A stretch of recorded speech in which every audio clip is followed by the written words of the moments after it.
भगवान को क्या खुश करता है।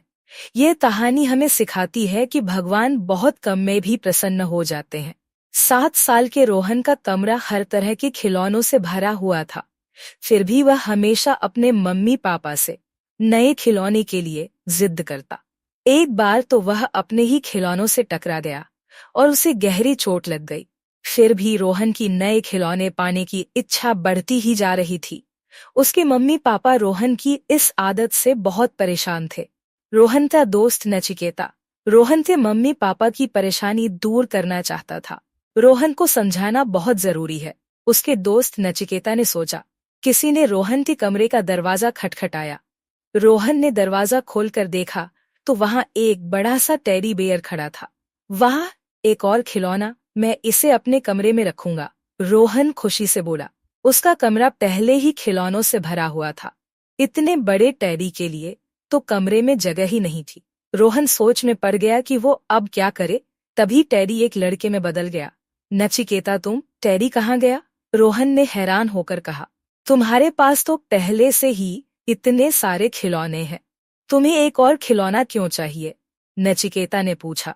ये खिलौने तो बहुत कम हैं, मुझे और बहुत सारे खिलौने चाहिए, रोहन ने कहा।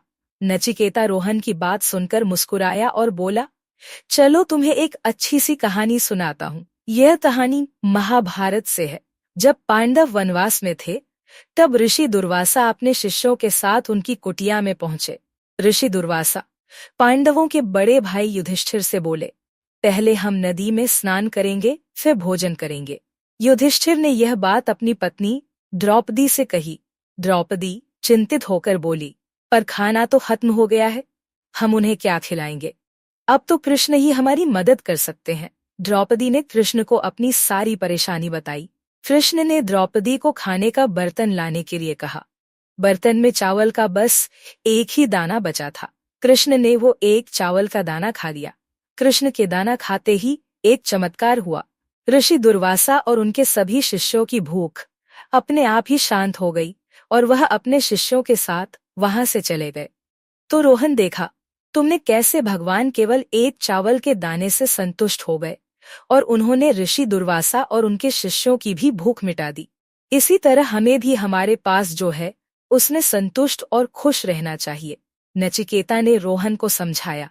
मैं तुम्हारी बात समझ गया नचिकेता, अब मैं और खिलौनों के लिए जिद नहीं करूंगा और दूसरे बच्चों के साथ भी अपने खिलौने बांटूंगा।